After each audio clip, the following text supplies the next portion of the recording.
The topic for this morning's class will be some of the details about the appearance of Lord Ramachandra. How can we speak about Ramayana without Lord Ram's appearance and the circumstances surrounding his appearance?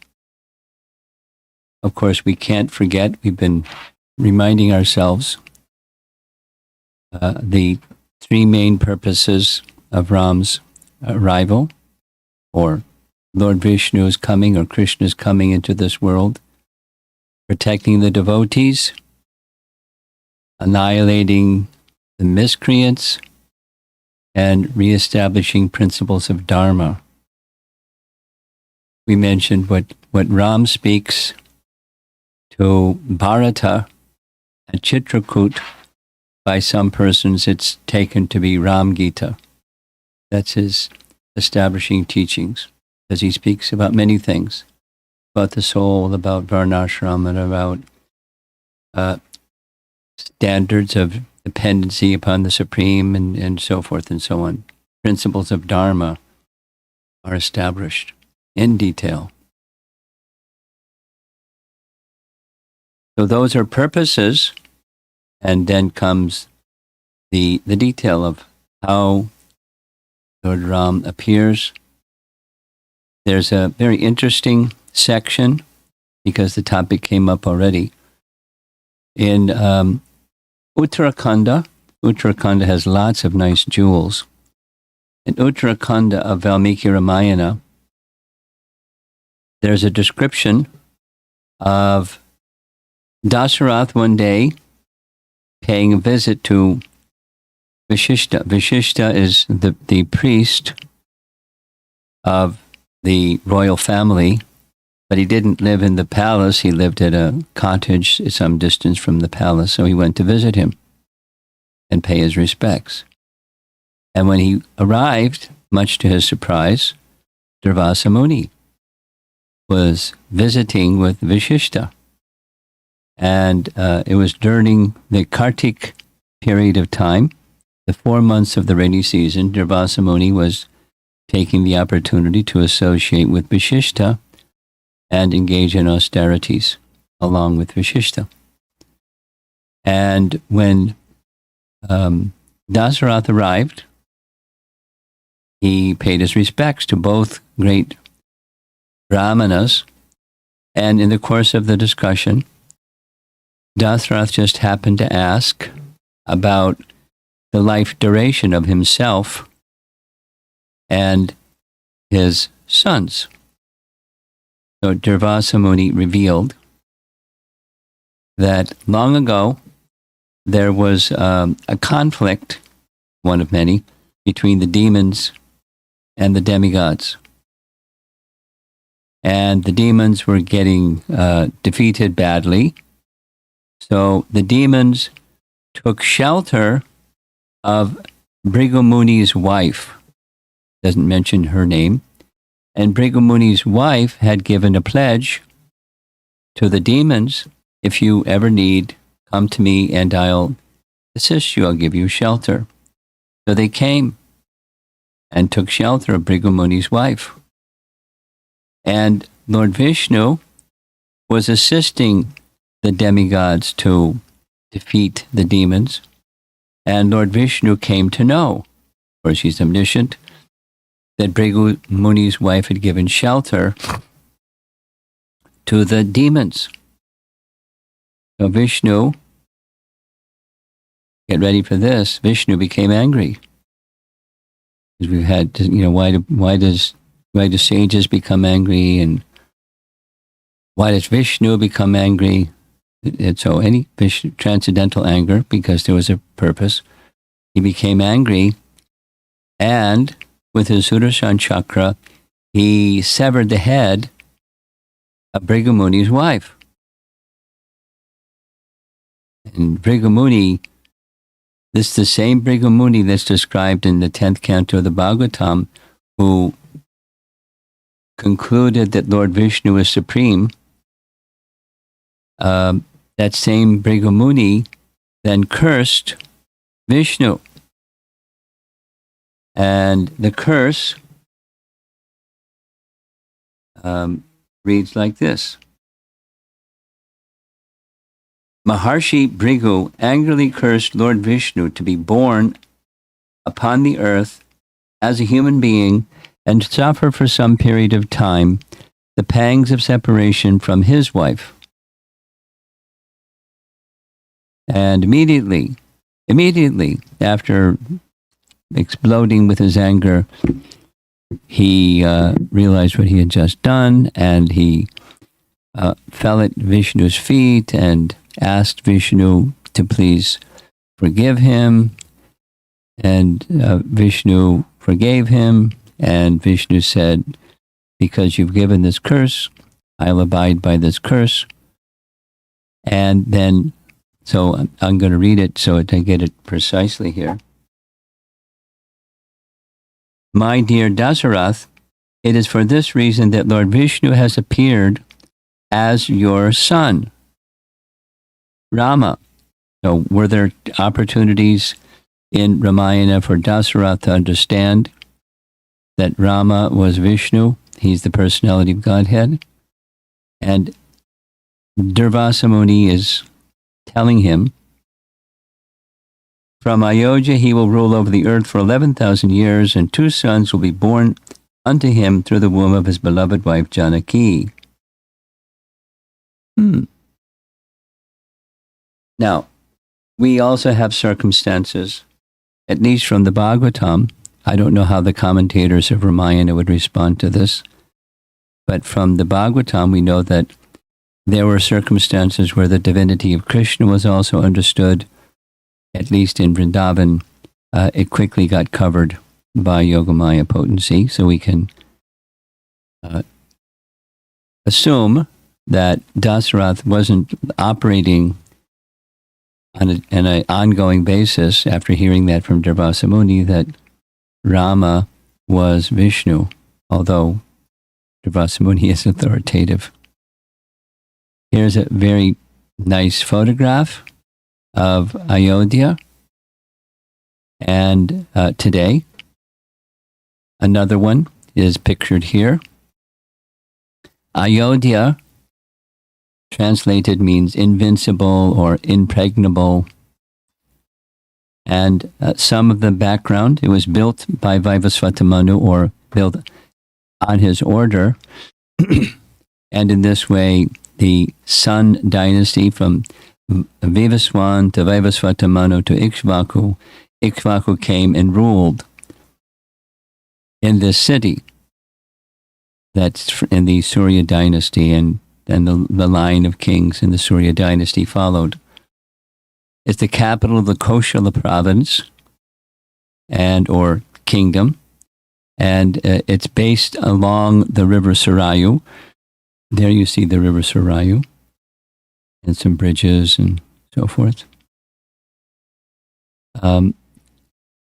It is said that this earthly Ayodhya is a earthly representation of Sanketa Dham. Sanketa Dham is another word for Ayodhya Dham or Vaikuntha Dham. In a similar way that we understand there's Gokula and there's Goloka. Same place. And Sanketa Dham is a term that's sometimes used to refer to the Vaikuntha realm. Ayodhya Dham is also used, the Vaikuntha realm of the Supreme Lord. And its dimension, spoken specifically in Valmiki Ramayana, is of these dimensions. It gives it in yojanas, 12 yojanas, or 96 miles long. It's a big city. That's not the state, or the province, that's the city. 96 miles by 24 miles. Big city. And it was well protected from enemies, with no access, and very powerful soldiers.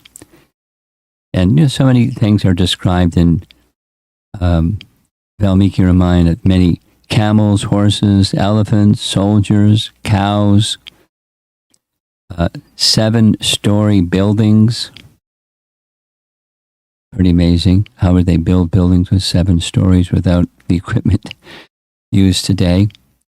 No shortage of grain and vegetables. The homes were spectacular. Brahmanas abundant. Vedic hymns always being chanted. Great rishis regularly frequented there.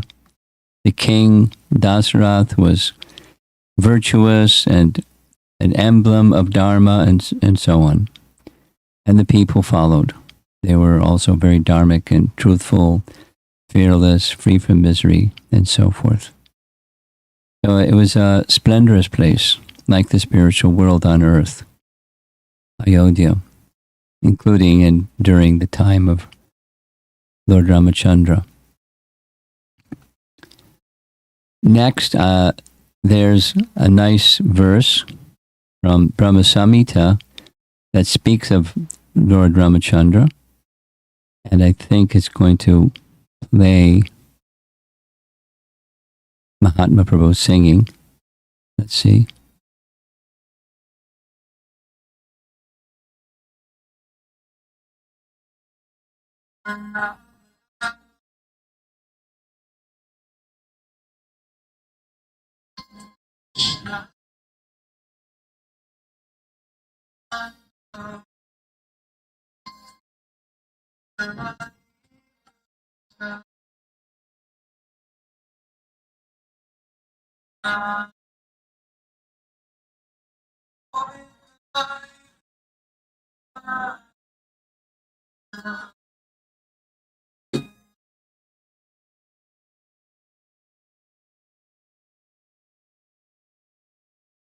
I put in colors, Kala Niyamena. Kala Niyamena, in the word for word, is by the order of plenary portions. Now that's Bhaktisiddhanta's language, but Kala means a plenary portion or a portion of a plenary portion. Sometimes it's translated that way. These, the forms of Rama, and others in different forms, they're Kala, they're plenary portions of Govinda, and Svayam Samabhavat. They personally appeared in this realm, manifestations of Govinda. Oops, let's go on to the next one. So the translation, I worship Govinda, the primeval Lord, who manifested himself personally as Krishna, and the different avatars in the world, in the forms of Ramana, Sringavamana, etc., as his subjective portions. So, Kala, plenary portion, subjective portion, 2 different languages that Bhaktisiddhanta uses. We can understand their manifestations of Govinda. Here's that well-known chart depicting the Brahma Samhita narration. And there's Devi Dham, there's Mahesh Dham, there's Lord Shiva there riding on Nandi, above and beyond the coverings of the universe. He has his place here in Kailash, but he has his place up here too. And there's Haridham. You see over here, Haridham. And up here is Ayodhya, by artist depiction, that it's part of Haridham. Ayodhya in the Vaikuntha realm is part of Haridham.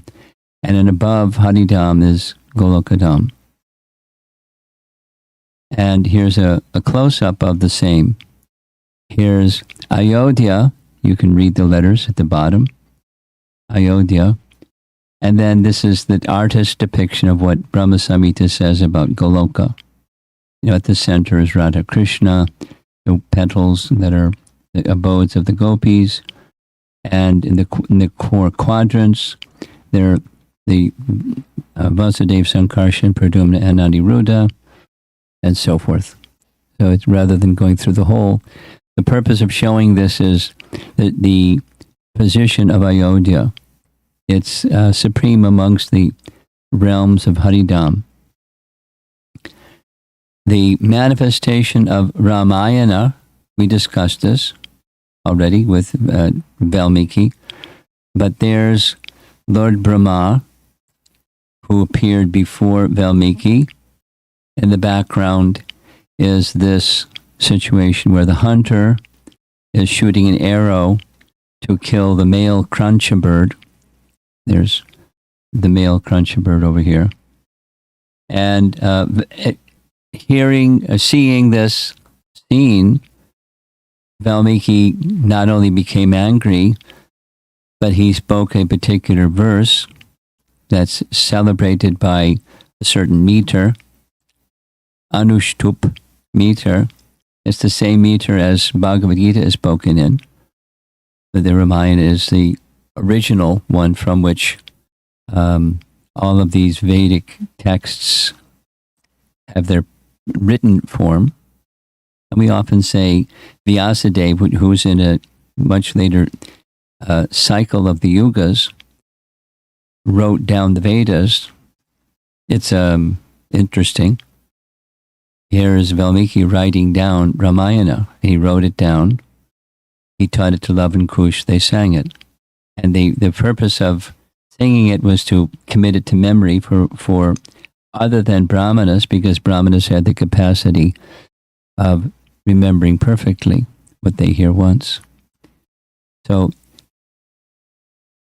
the original Ramayana, or we heard this, Mula Ramayana, is 1 billion verses, which he directly received from the personality of Godhead. Then that was passed on to Narada. Narada spoke 74 verses. Valmiki composed 24,000 verses with the same Anushtup meter, 8 syllables each. One of the reason for mentioning this is it's specifically Valmiki Ramayana is Shabda Brahman. It's spiritual sound vibration that's eternal. It was given it's not simply his realization. It is his realization, but his realization is manifesting that which is eternal. He received the empowerment, and he had the qualification through his chanting of Ram's name, etc., to become the recipient of this realization. And he manifested that which is eternal, exactly as the Vedas are eternal. The Ramayana is eternal, consisting of 1 billion verses, and he wrote a portion of those 1 billion verses. So now we'll go to Ram's appearance. We heard something about Ayodhya and its splendor. And, as life has it, there's always a problem, even their splendor.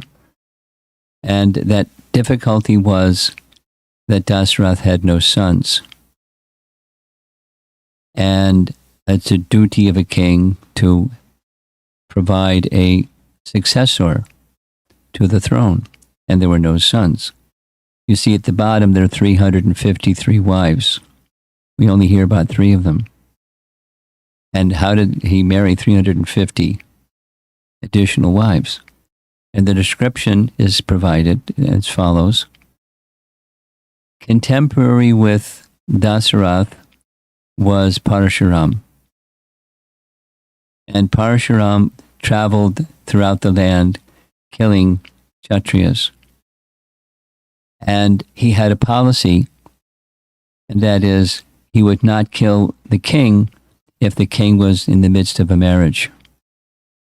So the Koshala kingdom and its capital Ayodhya was a really nice target for Parashuram. So he came 350 times. And each time Dasarath knew he was coming, he hurried up and married another queen during his visits. But he's considering, we don't hear so much about the other 350. we hear about the three principal queens.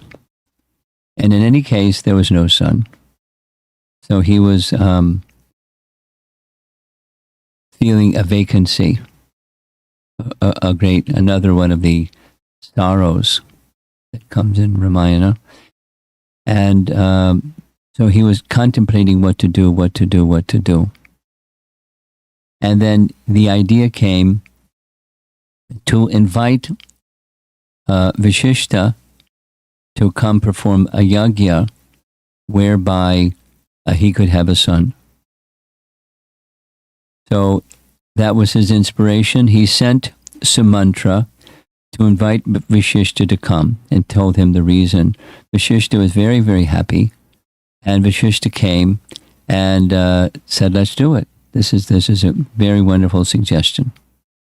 So the Brahmanas were contemplating making these arrangements.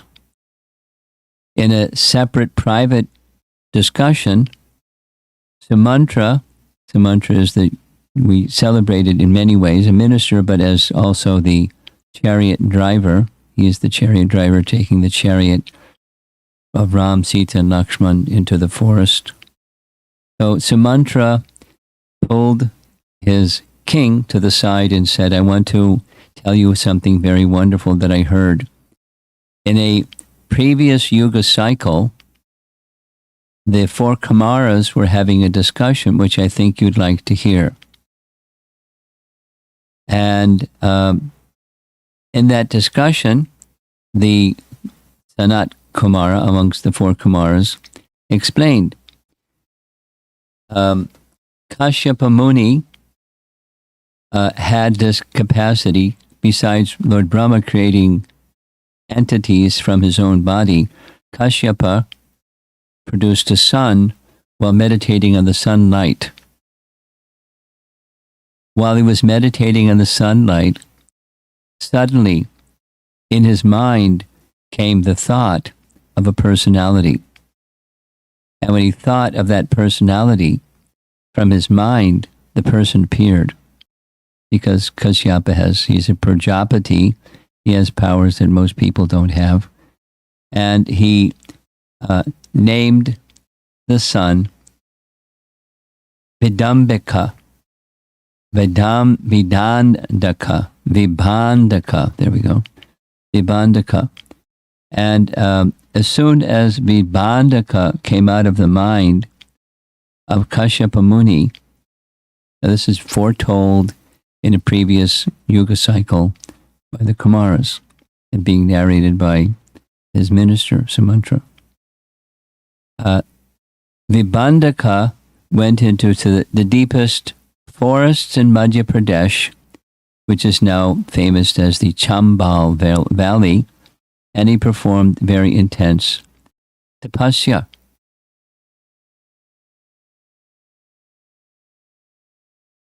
Well, Indra started getting the heebie-jeebies again. He thought, oh, maybe has some design to take my position. So he went to Lord Brahma. Indra went to Brahma and said, Vibhandaka may be trying to take my position. Brahma said, no. He said, well, can you send with me one of the damsels here from your abode, Brahmaloka, to come with me and see if she can seduce Vibhandaka and this way break his austerities. Brahma consented. He spoke with a lady called Harsha, not just from the heavenly realm, but from Brahmaloka. And Indra started thinking, well, maybe she's like me. I'm very lusty, greedy, and so forth. And she's going to go meet with Vibhandaka. Maybe she'll become Vibhandakaized. She'll become self-realized and saintly, and maybe this won't work. So they're traveling en route to where Vibhandaka was doing his austerities, and he began pleading with Harsha to somehow help me. So she said, I'm doing this only because Lord Brahma requested, and I'm very obedient to Lord Brahma. But I don't think that Vibhandaka desires anything, certainly not a female. So Indra said, somehow or other, please. And she said, I'm only doing this because of Lord Brahma's order, and let's see what happens. I may be burnt into flames by the anger of Vibhandaka, but because Brahma has made this request, she keeps repeating. I don't know how you're going to do it, Indra said, but please make it so that my position is safe. That was the goal. And so she confirmed, whatever I'm asked, whatever service I'm given by Brahma, until its completion, I set my mind to it and I'll make that my mission. So there's Harsha agreeing, and then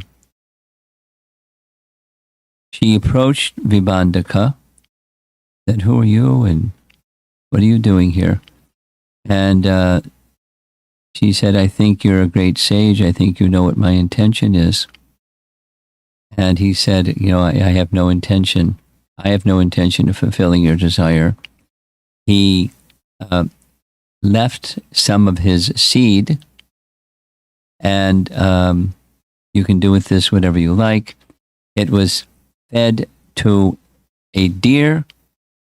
After some time, the deer gave birth to Rishishringa. It was pictured here. Rishishringa was a human, but he had deer horns on his head. And after some time, the deer came and was looking at Vibhandaka, and he understood that my child has been born through this deer. So he followed the deer, he found Rishishringa, and he accepted Rishishringa as his son. So we have this celibate Vibhandaka and his son, Rishishringa. And he was very intent on having Rishishringa raised like himself. This is now all part of the story being narrated by Sumantra that was foretold in a previous Yuga cycle by Sanat Kumar. And it involves Dasarath having sons. So Rishishringa became Vibhandaka's son, and he trained him very, very strictly. He didn't want to have happen to his son what happened to him, that there would be some Harsha lady, some lady coming and bewildering his mind. So he was very strict, and no ladies in his forest area. Then Sanat Kumar goes on to describe, before there were sons of Dasarath, there was a daughter. And the daughter of Dasarath was named Shanta. And Dasarath had a friend. His friend was the king of Anga, a nearby province. And the king of Anga had no children. He specifically wanted a daughter. Dasarath decided to encourage king of Anga to adopt his daughter as his own daughter. And Anga was very pleased with that generosity, and he accepted Shanta as his daughter. After some time, when Shanta moved and became the daughter of the king of Anga, there was a problem in Anga's kingdom. And the problem was an extended several-year-long drought. And the Brahmanas started considering, the people started considering why is this drought? Maybe it's because of Shanta. So the king decided to ask learned persons, and the learned person said, the problem is this: it's not Shanta. There was you were engaging brahmanas in a sacrifice, and they did a wonderful sacrifice, and you were making arrangements to award them with jewels, and the reward was diamonds. And you were going through the gifts personally, and there was a particular beautiful, attractive diamond that you didn't want to let go of, and so you replaced it with a bigger diamond. But the Brahmana knew that you tricked him, or you deprived him of what was intended for him. And so in feeling insulted, he left. And when he left, many other Brahmanas left. And when those many other Brahmanas left, there was no yagyas being performed in your kingdom, and that's the cause of the drought. So then the king of Anga asked, what's the solution? What should I do? And the solution that was suggested is, there's a very powerful sage living in the forest not far away, and his name is Rishishringa, and if he just places his foot in your kingdom, immediately it will rain. Said, let's go, and bring him here. And the sadhus said, that won't work. You can't just bring him here, because his father, Vibhandaka, is really, really, really protective. He'll never allow it. And his wrath is such, it could destroy your whole kingdom. So what to do? What to do? And they suggested the following. Make a fantastic boat, 4 miles long, 2 miles wide, travel, and that boat should be decorated like a floating city with forest and gardens and lakes. Place your most celebrated, what do you call, I guess we just say it, prostitutes, to be decked out really nicely, ride in that boat to the area near where Vibhandaka's forest, ashram is, and then give them the assignment to seduce Rishishringa and bring him here. And once he comes here, then the drought will be finished and everything will be nice. But watch out for Vibhandaka, because he could get really angry. So, following the advice of these sadhus, the boat was made. The ladies were selected. They were if you come and be successful, I reward you very nicely. So they went, and they went by boat, and they moored the boat near Vibhandaka's ashram, and they made a little camp. And as fate would have it, Vibhandaka was called upon by another rishi to help him in a difficult situation. And the difficult situation was he was somehow stuck.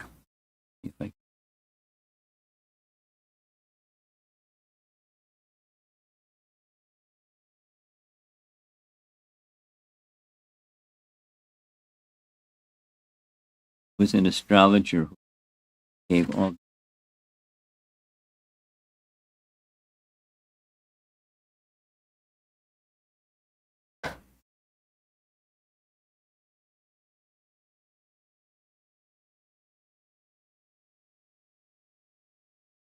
Only women were on the boat, no tigers, only tigresses.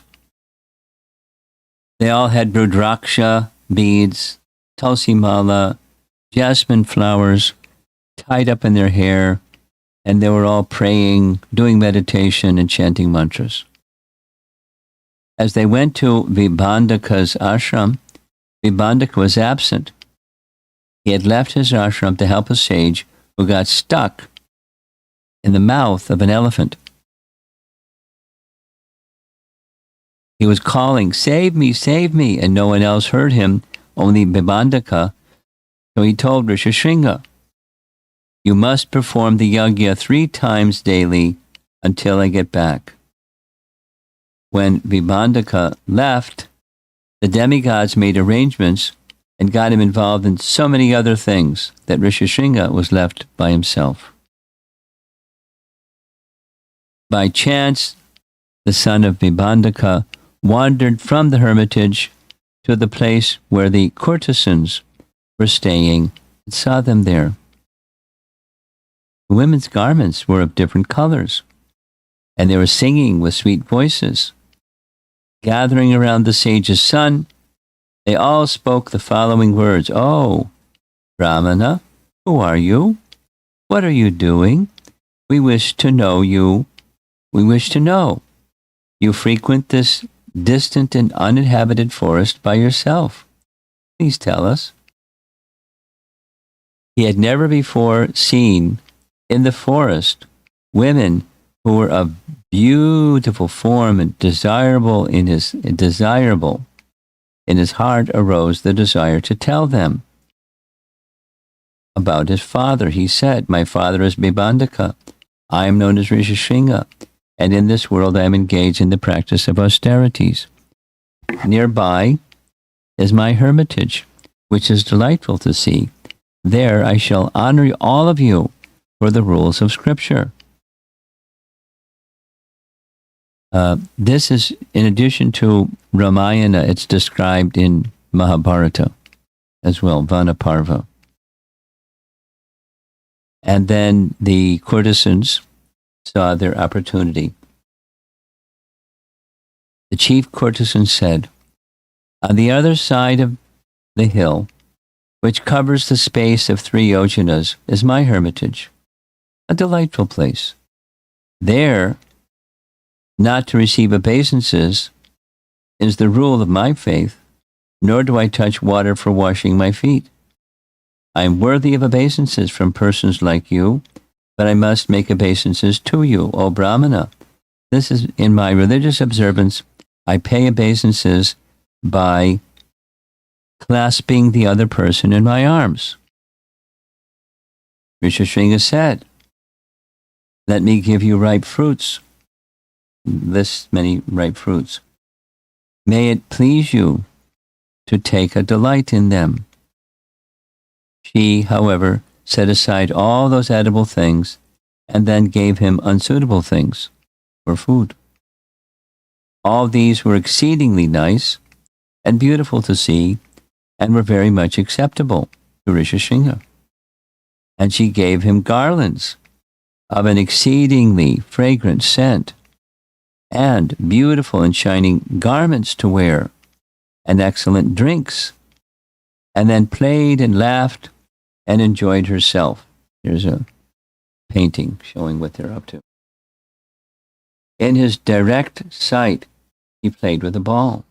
He then touched his body with her own hand and repeatedly clasped Rishishringa in her arms. Then she bent and broke the flowery twigs from trees such as sal, ashok, and tilak, and overpowered with intoxication, assuming a bashful look, she went on tempting the great saint's son. When she saw that the heart of Rishishringa had been touched, she repeatedly pressed his body with her own, and, casting glances, slowly went away under the pretext that she was going to make offerings to the sacred fire. On her departure, Rishishringa became overpowered with love and lost his sense. His mind turned constantly to her and felt itself vacant. He began to sigh and seemed to be in great distress. At that moment, so here's a carving showing that scene.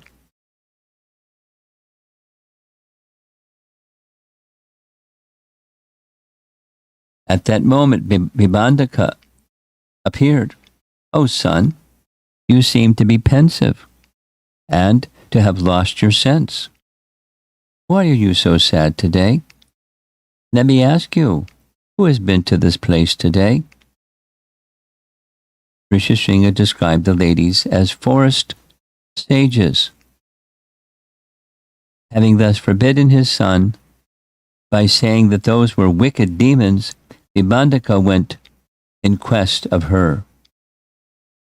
And when by 3 days' search he was unable to trace out where she was, he then came back to his own hermitage. The next day, after thinking it over in his mind, the powerful and handsome son of Vibhandaka went to the place where he had met the beautifully adorned and mind-captivating courtesans. Seeing the Brahmana coming, the women's minds were overcome with delight. They all approached him and spoke to him the following words: "Please come to our hermitage, O gentle one. Although there are many varieties of roots and fruits here, these things can be done in a special way there." Hearing their heart-moving words, he decided to go with them. Thus, the women carried him off to the land of Anga. Even as they brought the great soul to the edge of the kingdom of Anga, the demigod Indra began pouring down showers of rain, and the whole kingdom became joyful. By the arrival of the rains, the king could understand that the ascetic Brahmana was on his way. Going out to meet the sage, the king humbly bowed his head and prostrated himself on the ground. With his mind composed, he offered him the customary water for washing his hands. That image is there repeatedly in the story of Bali Maharaj. When Vamana comes, almost all the paintings show he has a water pot and he's washing his hands. So it's some kind of custom. Rishishringa blessed the king by marrying Shanta, Dasaratha's daughter. But it's not over yet, because Vibhandaka finds his son is missing. He saw that his son was missing.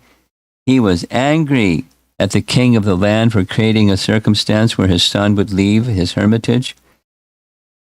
So Vibhandaka started proceeding towards Champa, the capital of the kingdom of Anga, intent on cursing the king. Having anticipated this, King Ramapada, that's the name of the king of Anga, had cleared the fields on the way from Vibhandaka's ashram to his kingdom and stationed many cows and cowherds along the way. As Vibhandaka passed, the cowherds, on the order of the king, told Vibhandaka that the cows and the land belonged to Rishishringa. Gradually, as more and more cowherds told the same information, the antagonism in Vibhandaka toward Ramapada reduced. When Vibhandaka reached the capital, he thundered, "Where is the king? Bring him here." The king came and begged, "Please do not curse me. All that I've done is that I've made your son the king of this country."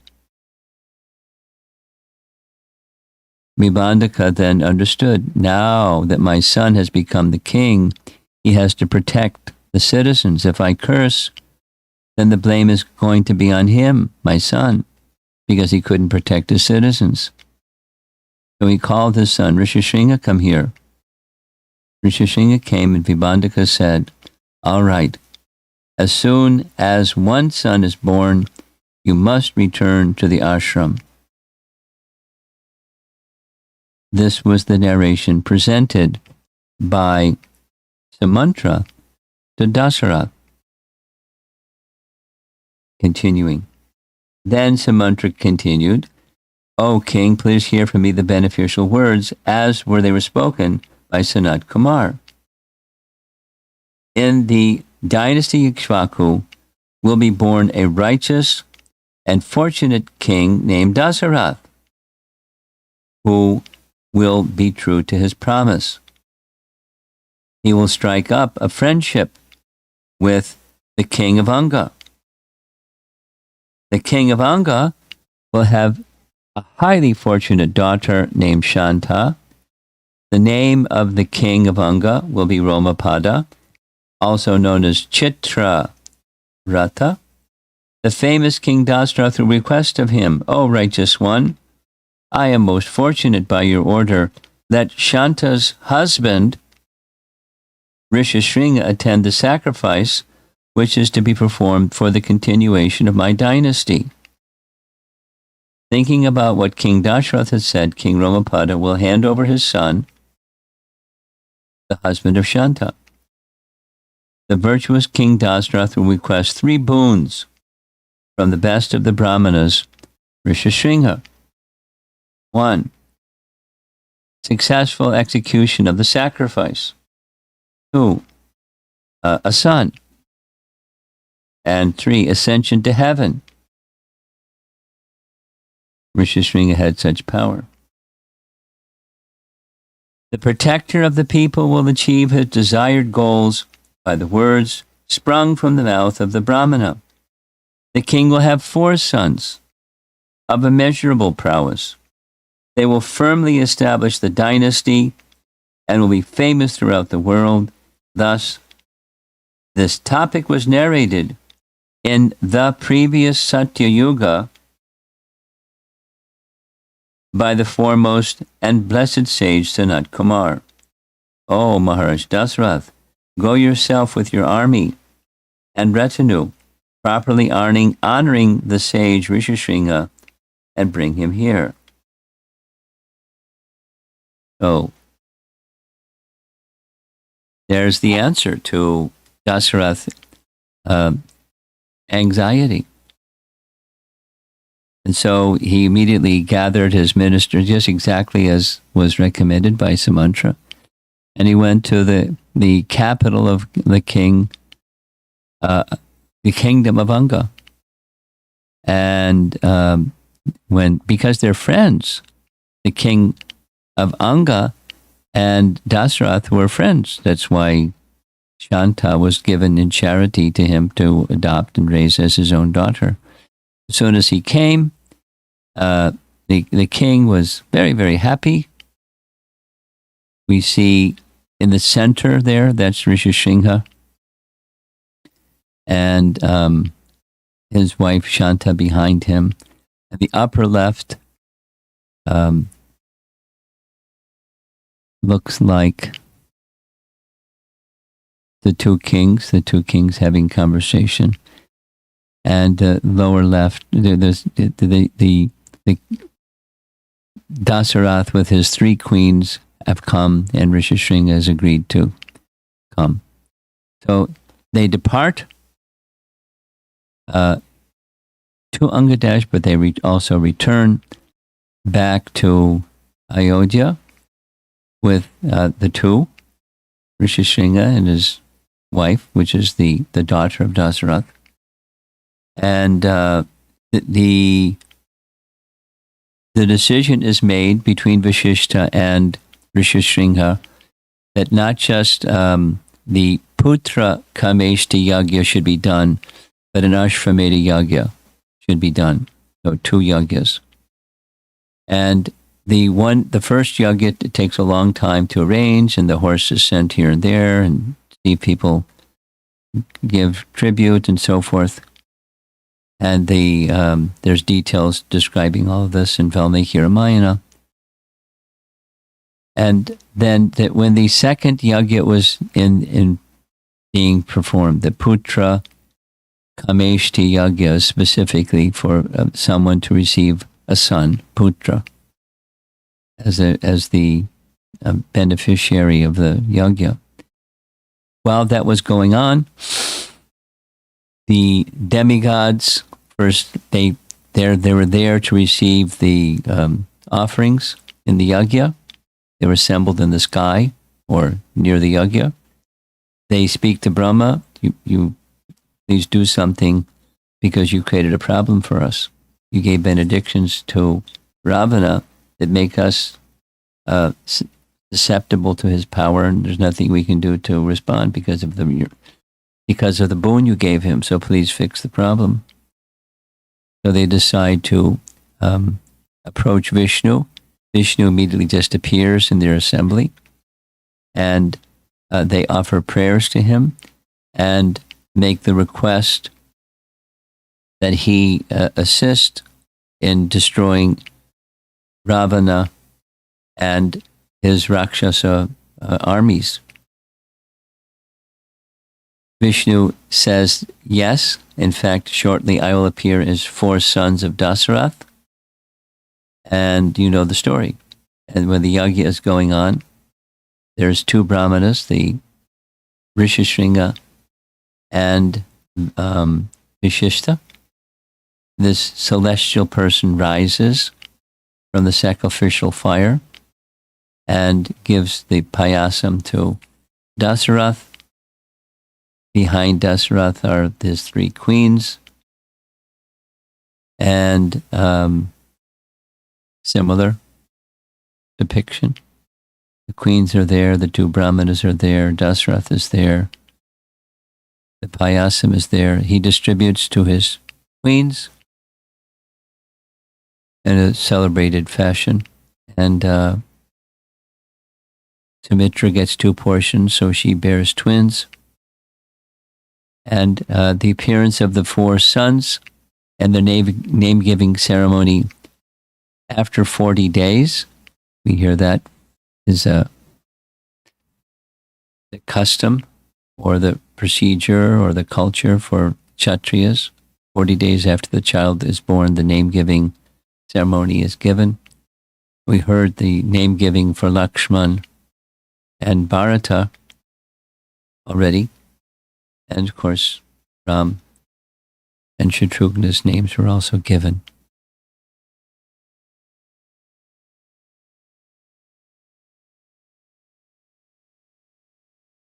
There's the yagya in the front, and there's the children on the left. You notice that there's twins with Sumitra. And Ram is the darker complexion, and Lakshman is the lighter complexion, and the twins.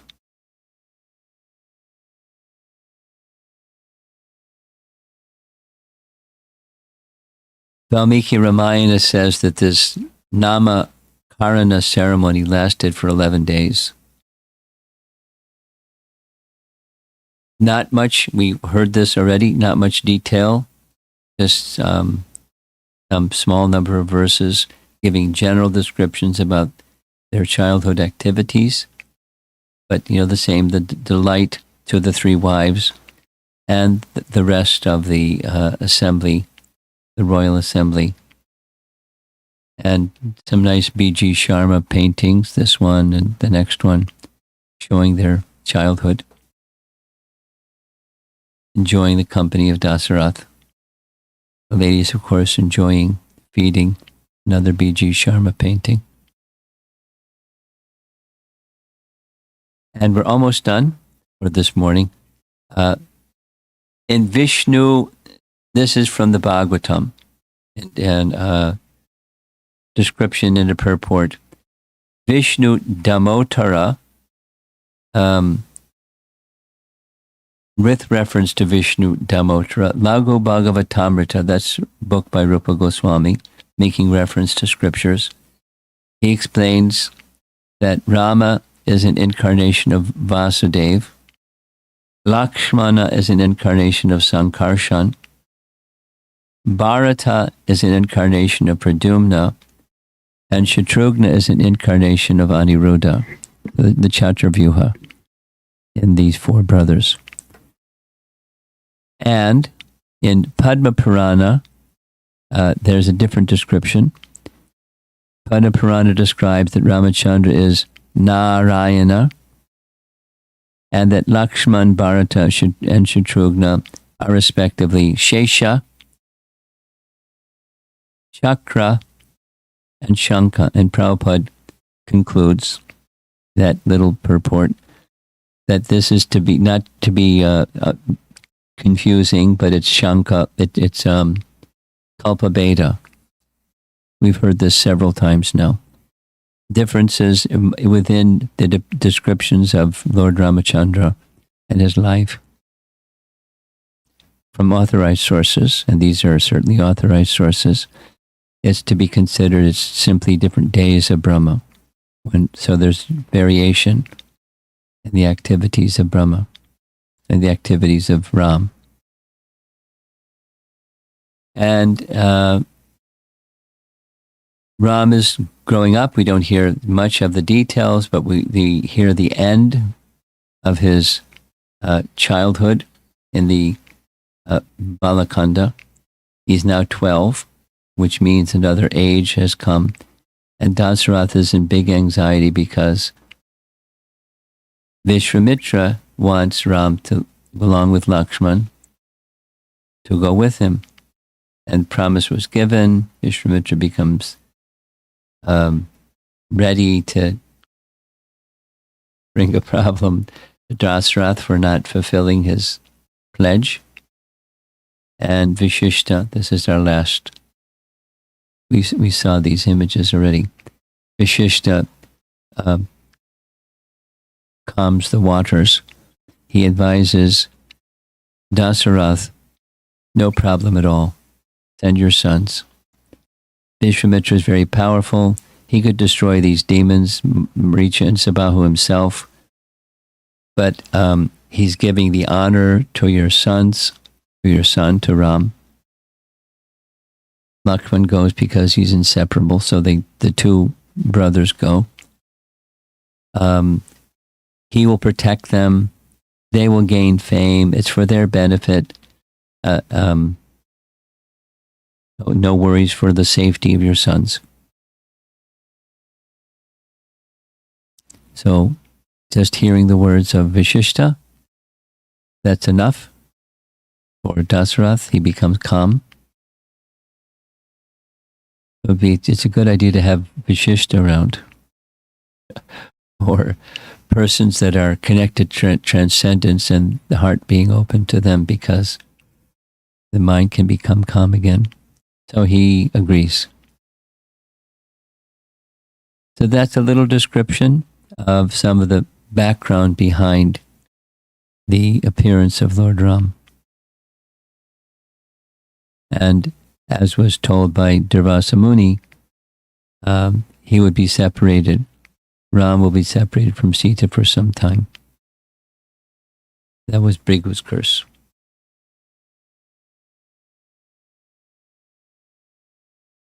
Okay, so it's 8:30. Let's see if there's some discussion.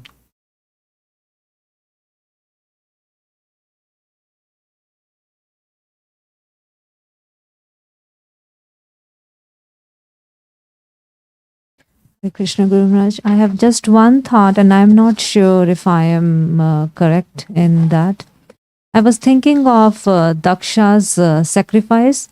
Was that Bhrigu Muni only who was kind of attacked by the side of Lord Shiva's, not the associates, but the supporters? I'm not remembering it very well. The reason I'm asking is because Bhrigu Muni's wife supported the demon. So I'm just trying to make a connection. Is that correct or no? It's not the right understanding. They pulled out the mustache or eyes or something of one of the sage. Yeah, that was Bhrigu Muni only, right? Yeah. So maybe that was the reason the wife also supported the demons. I'm just thinking like that. I don't know. There's no other reference that I'm aware of what Durvasa Muni said, the curse of Bhrigu. There may be some other reference. There probably is some other reference. I'm not aware. And is there some connection why she was favorable to the demons? Because later, within the same Srimad Bhagavatam by the same compiler Vyas. Later, elsewhere, it says Brigu took his second birth because he was killed during that Daksha Yagya, and he took his birth as a brother of Valmiki, the son of Varuna. There was Daksha part 2, but there was also Brigu part 2, or Brigu being reincarnated. So, no one has asked that. I've noticed it like each time I go over this little description. But there are different versions, even in the Bhagavatam, where Brigu has his mustache pulled, and then later Brigu was killed, and he was born as one of the sons of Varuna, as was Valmiki.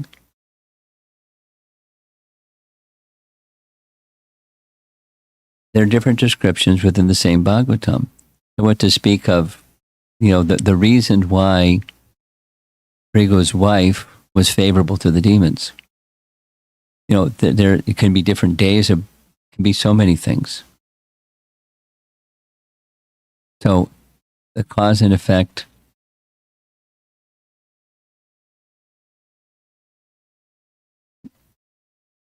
who can say?